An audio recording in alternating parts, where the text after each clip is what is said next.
Hi, this is Bob Sorrentino from Italian Roots and Genealogy, and I'm here with Carmine Vittoria, the author of Bitter Chicory to Sweet Espresso. So, welcome, Carmine. Thanks for being here. Thank you. I'm especially excited to talk to you because a lot of people ask about um, Italy during the war and post-war, and two interesting things that I got out of the book is that the first one is my grandparents came to the United States um, just just before World War One because my grandfather served in Libya in 1911, and my grandmother didn't want him going to war again. And the second thing is when they did come, they left my oldest uncle Giovanni behind in Torito, and he did not come here until 1950. So he hadn't seen his family or his parents for 35 years and had never met his brothers and sisters. Uh-huh. May I ask you where from in Uh, Italy? my dad's family comes from Naples. Naples. Yeah, Right in Naples, city of Naples. right in Naples. Yeah. Nice. And I'll tell you something about that in a second. And mom's family was, they were from Torito, Bari. But dad's mom, my grandmother came from two noble families, Piramalo and Cracciolo. I see. I don't know the town, but anyway, that's fine. But let's talk about you because that's what we're here for. So you lived through the war in Yes, I Naples, did. yeah? Yeah. And I was born in this town, which sits right on the side of a mountain, Monte Avella.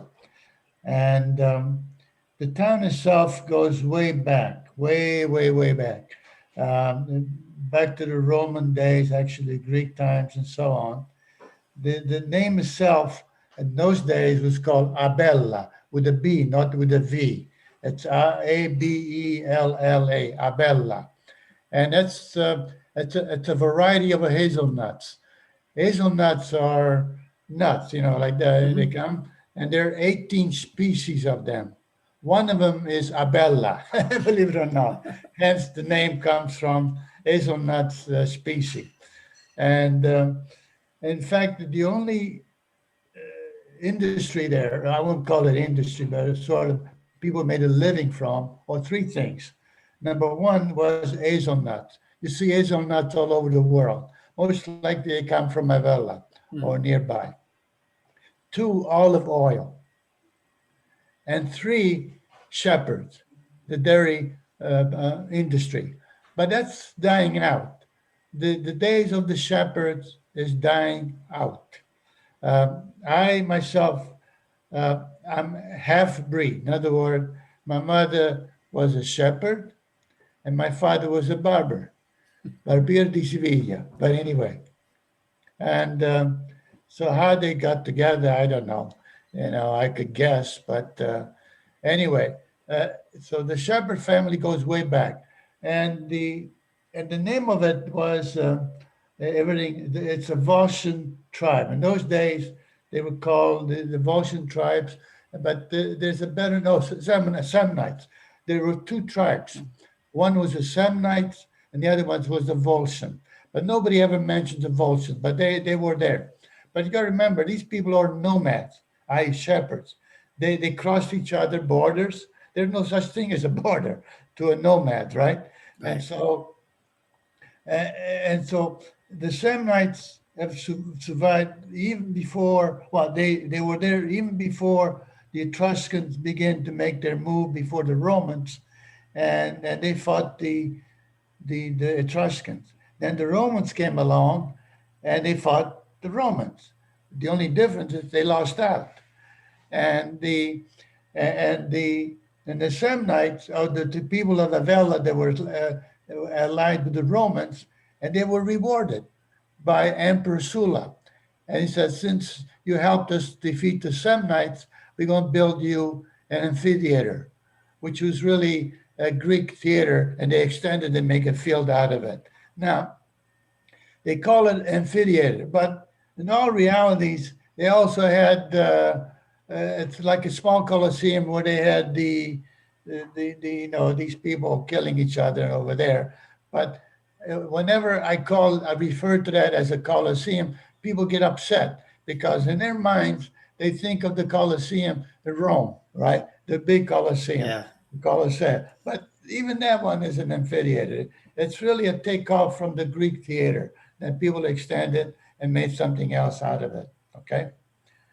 Am I talking too much? No, no, no, no, no. This is great. And in fact, I did do an interview with somebody, or actually somebody did it for me about the Samnites, who I had never known about before. And a lot of people don't believe all this tribal Italian stuff, but Yeah. it did exist. But anyway, Sula rewarded them with this amphitheater or coliseum.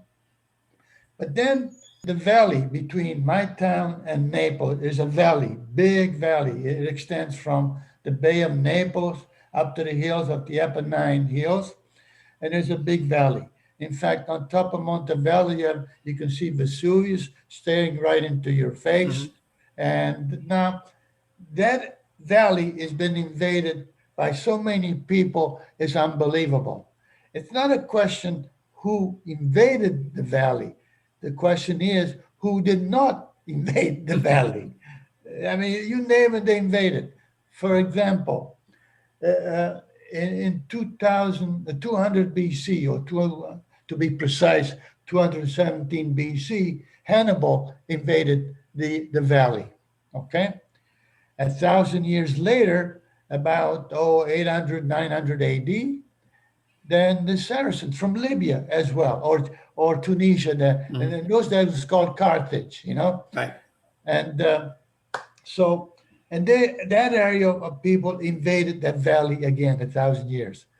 Then remarkably, 1,000 years later, that area, soldiers from that area, Tunisia nowadays, and Algeria and Morocco invaded the same valley 1,000 years later.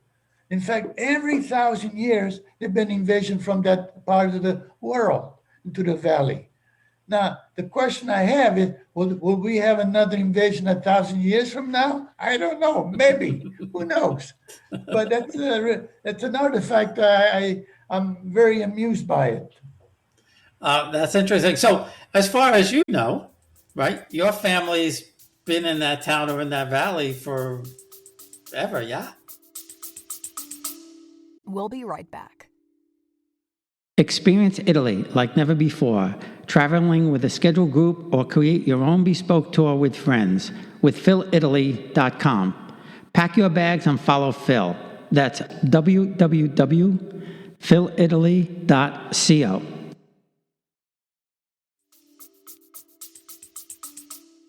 Forever. And the town is sort of schizophrenic in the sense that.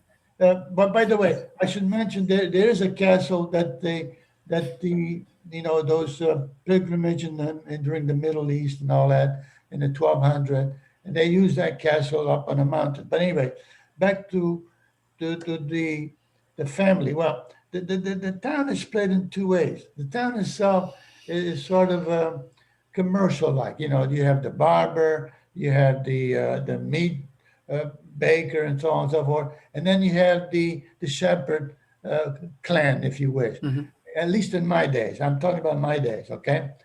And they were split. They didn't talk to each other. I mean, they really did not. I.e., if you were a shepherd, you married in the shepherd family. If you were an artisan, you married somebody in the artisan. Now, in my family, it was strange.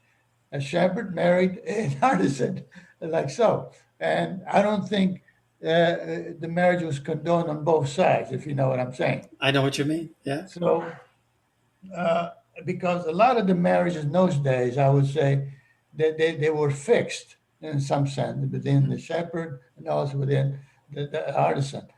Believe it or not, in those days, the people used the mandolin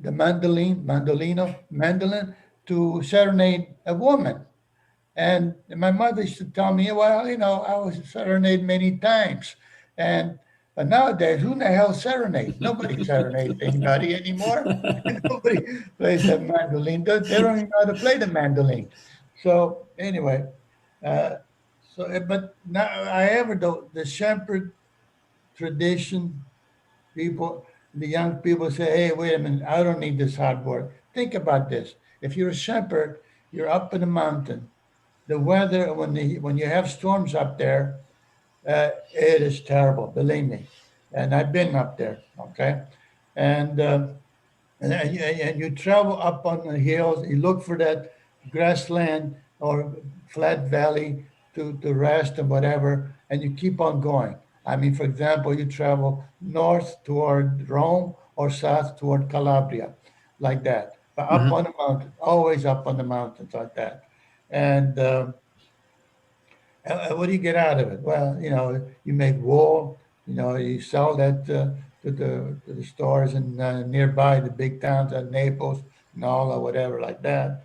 But living is hard, and so I can understand a lot of the shepherds. They say, "Hey, enough of this. I've had it," and they drift to other places. They go up north Italy to get a job, menial job, whatever it is, or they travel abroad in Northern Europe. They're like United States. In fact, I I just wrote a book like that, and it's called Once Upon a Hill. As you can see, what's it about? It's about two friends that were shepherds, and they decide they immigrate to the United States. One went one way, one went the other way, and 50 years later, they met again in Boston, Ah, and their career was much different. One was uh, the lure of greed, let's put it this way, was attracted to him, and the other one was academics, and it takes place in Boston. It talks about Whitey Bulger. It talks about yeah. mafia. It talks about the immigrants. It talks about the social structure. And believe it or not, it talks about the bocce crowd. Bocce, Mhm. the game of bocce. Yep. It talks about all the visitors we had. You won't believe the type of visitors we had over there at the bocce court. We had mayors, governors, we had actors, sports figures, you name it, they're all there. In fact, we even had visitors from the 9/11 that those bastards that that drove that airplane into the buildings. The name was Atta, Atta. In fact, they were there playing butch. They were like little boys. They looked so innocent. I thought those goddamn so and so. I'm not going to say the word. And I see that face. I remember that face. And Really? yes, So let me ask you this. So um, you were around 10 or 11 when you came to the States. Yeah. How did you I was wind 12 up? years old. How did you wind up? How did you The wind first up coming? years old. Huh? How did you wind up coming to the States? Well, my grandfather was sick. He worked in the factories, the steel industry, and he had what they call black lung disease, Hmm. black lung. But in those days, in the early 50s, mid 50s, they didn't recognize as such as a black lung disease. They call it something else. He couldn't breathe, or there's something wrong with his lungs, whatever like that. And he was very sickly. And so basically we went there to help him out, but within about, I would say 6 months, he died, and so we came over there.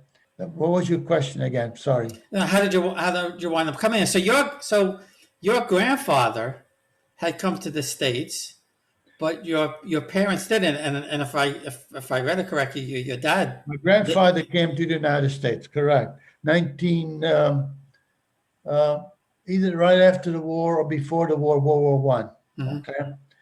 And, and he worked in this, what they call J&L, Lachlan and Jones Steel Company. But They he call came by. But he came by himself. by himself. And the reason he had to do that, he was a shepherd, you see. Hmm. And the reason he had to come is because what happened was all his sheeps were poisoned. The sheep ate some stuff, whatever it is. Grass was not good for the sheep.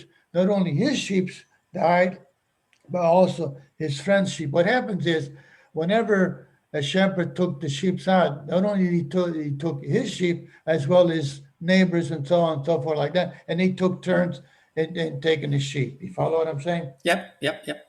And so, and he owed taxes on it. He owed taxes on it.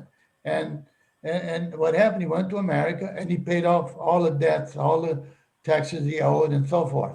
And in fact, the way you pay taxes in Italy in those days, you paid 30 years in advance or something like that, 40 years, 30, 40 years. And he paid again in the 50s, I believe, 40s and 50s for another 30 years. However, though, what happened was right after the war, the tax collector somehow or another declared that the property that my grandfather owned on the top of the mountain, Mount Avella, did not pay taxes. And therefore, there was an auction on it. And guess what? He was the only one bidding on the property. On his own property. And isn't that beautiful? So, so, so now during the war, I know you were a young boy, but do you recall the war years and what was going on? And 53, 54, I came over here. I remember I went to remedial school for 9 months, I think, something like that. Maybe short, maybe 6, 7 months, 7 to 9 months, I can't remember, to learn English, to learn the culture, American culture, and all that. And then at the end of that, in fact, in June around sometimes, maybe later, my teacher, her name was Mrs. Docchio, Mrs. Eyes, and she recommended me to the principal where I lived in high school, and she said, "Okay, I'm going to recommend you to the ninth grade level." Here I was only 13 years old. As you know, I was the youngest kid in class, 13 years old, and I was flunking out, because first of all, I was flunking English. I didn't know English that well, and I was flunking this course called algebra. And me too.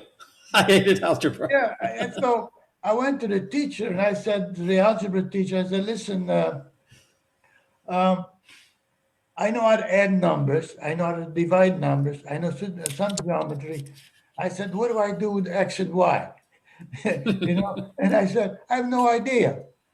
And a friend of mine, a football player, big guy, and Enrico Antonini, I used to call him Rigo, big as a mountain. He was a fullback. Believe me, in those days, 230 pounds fullback. Can you imagine that in the 50s? And he pulled over. He's a tremendous player. But anyway, and he and I took the course together. And he said, "Carmen, listen to me. This is for scientists, not for us. Forget about it." I said, "No, no, no, no, no. Let me stick to it. Let me stick to it." But one day he came to my homeroom. He said, "Carmen, I got the secret to X and Y." And he explained it to me. He said, "X can take any number. Y can do the same thing." I said, "Freedom, beautiful freedom." Once I got the hang of it, I wasn't doing too bad. So then I went to the English teacher and I said, I said to the English teacher, "What can I do to pass this course?" And she said, "Not much. Your language is terrible. I have no choice." I said to her, "Listen, you have us reading this Ivanhoe, Ivanhoe about Robin Hood and all that." I said, "I don't know what to do with that. I don't know whether to flip a coin or what, to understand what the book is about." And I said to her, "I'll make a deal with you."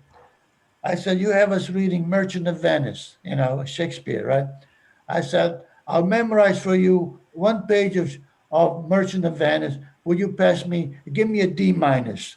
"That's all right." I said, "E is embarrassing." He said, "Let me think about it."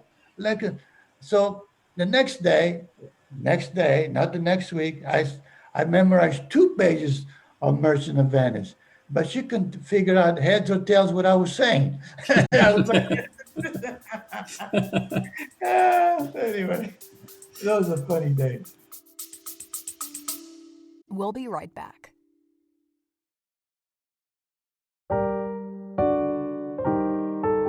Lafayette, we are here.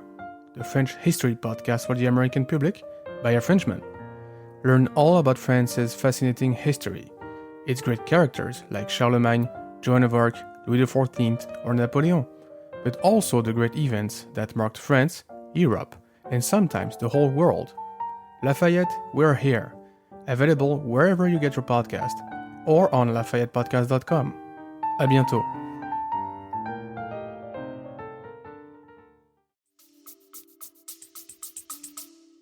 So now you and your mom are that you're allowed to come into the States directly. See, my uncle, he, even though his whole family was born here, except for him and his the second child, my aunt, the oldest daughter, he could not come directly into the United States, even though at one time at the end of World War II, my grandmother had 5 sons in the service. And they had to go to Canada for 5 years before they came in. But you were able to come straight in because your grandfather was sick. Is that how you got we here? came by boat. The boat that we came by was Constitution. Yeah. The Constitution boat, because I remember in the same year, Andrea Doria sunk, off the coast of Massachusetts. Yeah. And so we were afraid to take the ship. But, what choice do we have? Either you come to America or forget about it. So we came in the middle of winter. It is unbelievable. So anyway, we came by the Constitution and we came to New York City. We were picked up by a distant relative, and we stayed there. At that time, they had what's the name? There was a famous singer. He sang Some Enchanted Evening. No. What's the name of that movie? Oh yeah. I think that was South Pacific. I think was the movie or the play. Yeah. There's a famous Italian baritone. They used to sing that beautifully. I forget his name, but anyway, he was on TV, and that was so beautiful to hear. And they had this TV program in the afternoon, Howdy Doody. Yes, way back then, Howdy Doodies and all that. That's okay. I used to love it. So that was New York, beautiful, and they took us for a ride at Yankee Stadium, just to ride around Queens, and at that time we were living right next to the airport. It used to be called Idlewild Airport, Idlewild Airport in New York City. So now we stayed there about 3-4 days in New York City, and we took a train, overnight train to Pittsburgh, Pennsylvania. We got there. It was the middle of winter, January, and there was about 2 feet of snow. And here we are. We were not dressed for winter. We had like clothes, well, not like clothes. We had a sweater, and that's about it. So I looked at my mother, and I looked at my brother, and the face could say it all. What are we doing over here? What is this? And we were so disappointed. So finally we get to see my grandfather.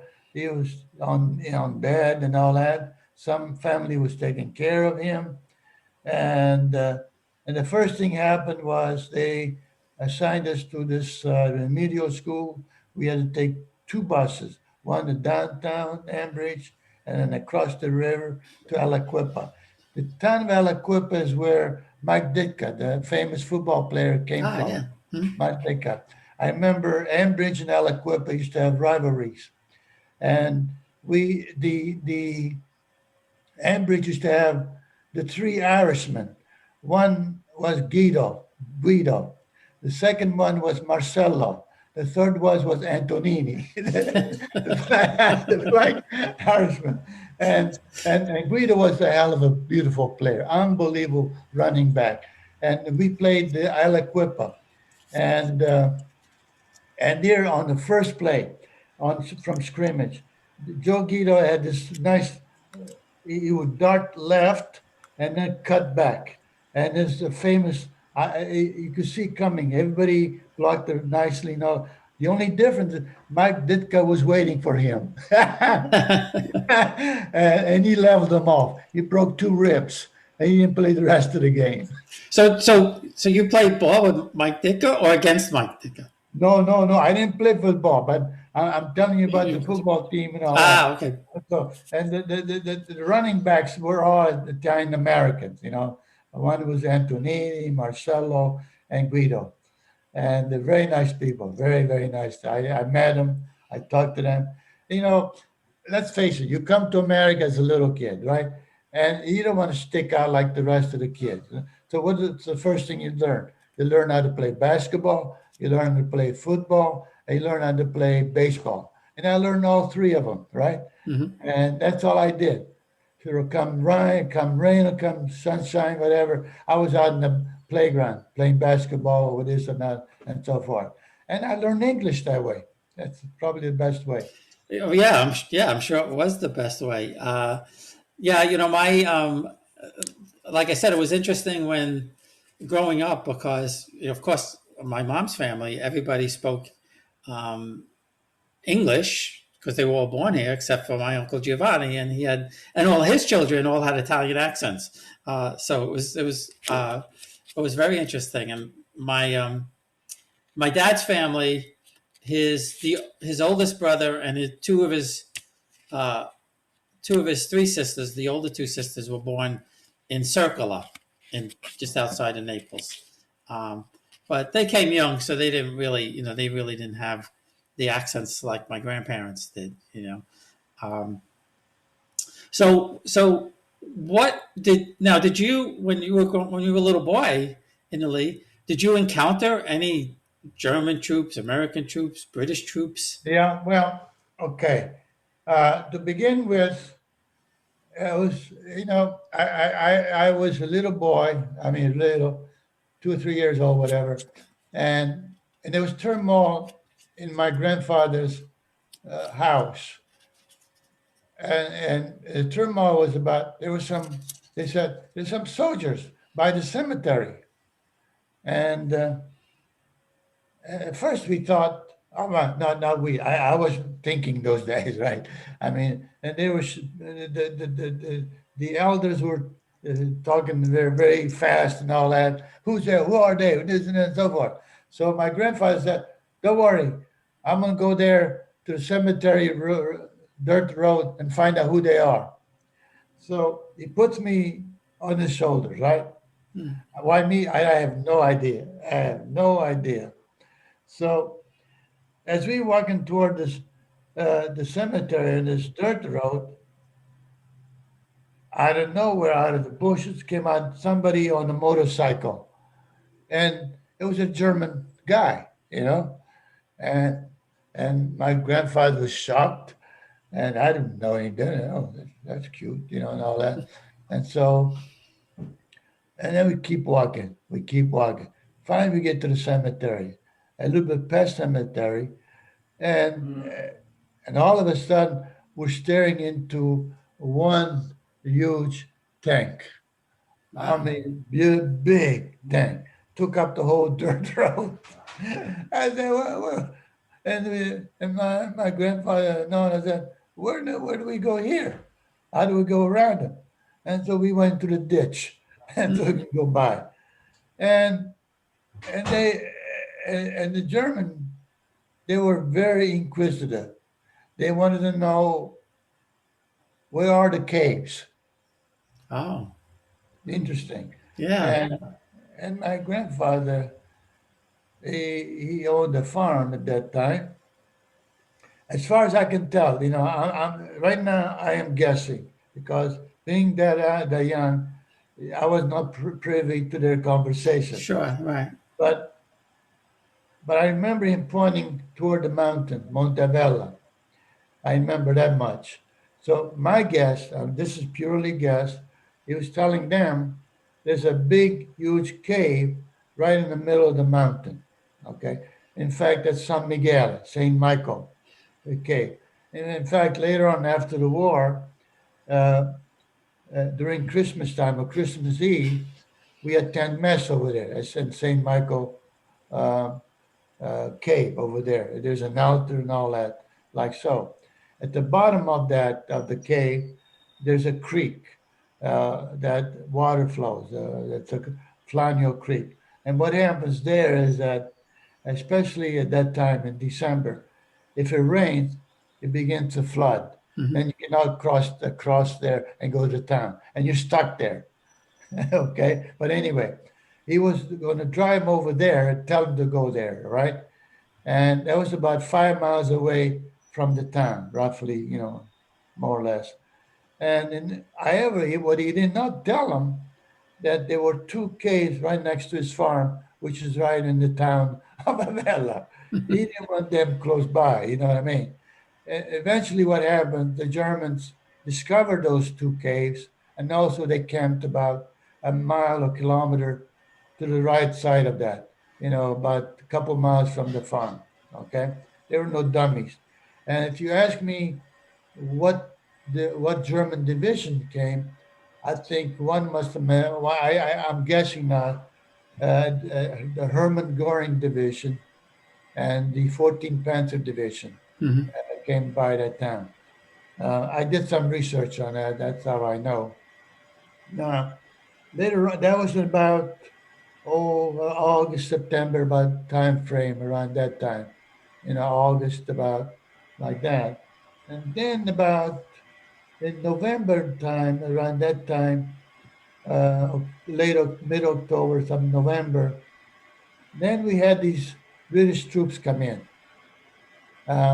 Scottish troops with the bagpipes and all Mhm. that, and like that. They would come into town, and they went through the main street of Avella toward the farms, where the farms were, including my grandfather. Little did we know, or little did my grandfather know, they took over his farm. And so, and you got to remember, in those days, the whole town was starving. There's no food. Yeah, yeah. And people were making coffee from dry leaves of chicory and dry uh, flower buds, and there's no sugar. So when they made that coffee, it was bitter. Miserable time. Me, I tasted that. It was bitter, bitter, bitter. And so, anyway, he went to the camp, and he was shocked, of course, to see the way the whole farm was taken over, and the way the German troops were very not German, but the British troops were very meticulous. They made roads on the farm by painting rocks the white color, like that to guide you from one barrack to another. Yeah. As a kid, oh, that's beautiful. It's like toys, these rocks painted white and so forth. And then all he had his hand out. He wants some money, some food or something. And so and they're very polite, very courteous. And they said, "Oh, yeah, sign this paper here, put in this application." No, no, and he did that.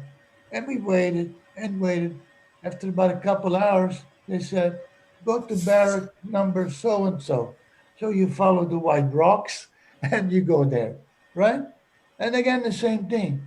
"Oh, yeah, here, fill this paper here." And we spent the whole damn day over there. At the end of that, they handed him a loaf of bread.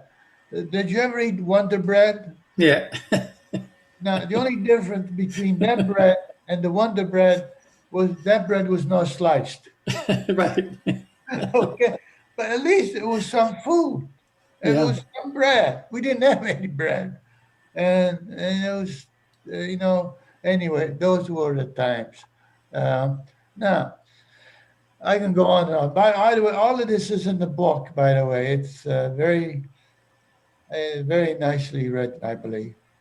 Yeah, and that's what I was going to say. For people who want to get the full story, that they could get the book on Amazon, and also when I do the blog post, I know you sent me a link for YouTube presentation, so I'm going to put that out there too, so people could get some more interesting facts. And the one thing that I'll mention, that my cousin, I think she's about 90 now. So she was a teenager when the war was on, and she said that they used to have to run from the farmhouse in Bari, and my aunt would gather up all the kids and run into the field.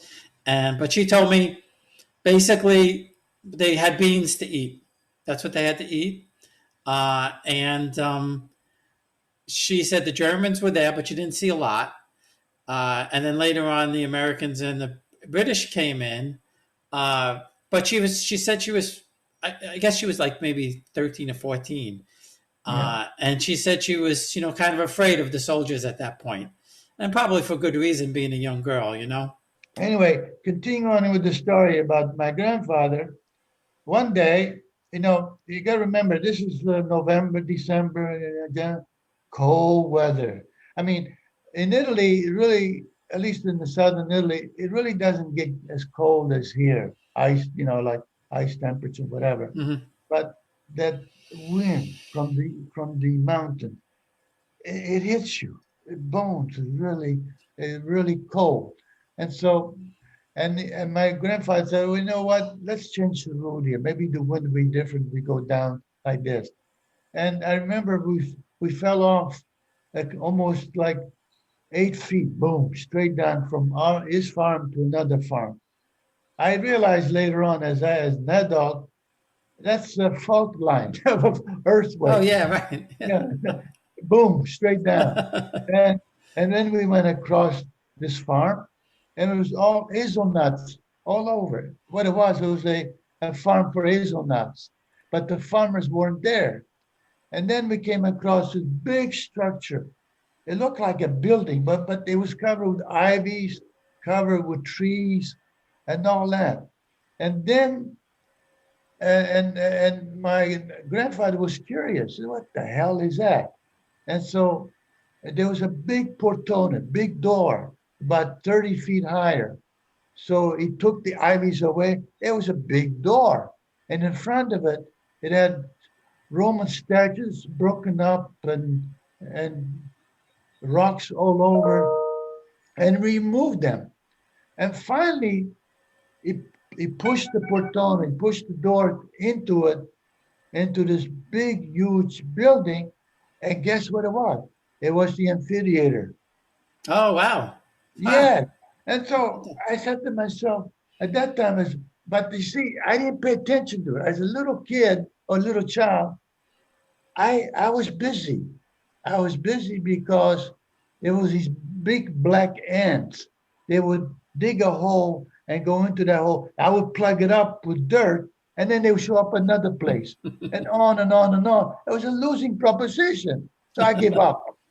So finally, anyway, my grandfather discovered that amphitheater, and I asked myself now, I said, why was it covered like that? For two reasons. Number one, if Rome discovered such site, they would have to buy the land, and then the farmer would have to sell at the state price, which would be cheap. Right. Number one. And number two, he would lose his business, hazelnut, which is very profitable. So he lose twice, not once. Hence, the farmers would cover that up. And in fact, if you look all around the amphitheater, there are little stones that the Romans would have around the Colosseum, the guide or whatever, the street like that. Those were covered as well. Oh, that's great. So Zoom is going to cut us off in less than a minute. So Okay. I just want to make sure that everybody knows the book. It's Bitter Chicory to Sweet Espresso. And I want to thank you for having this conversation with me. And I'll send you all the links and everything once everything's finished. Thank you. Thank you, Bob. All right. Thank you. All right.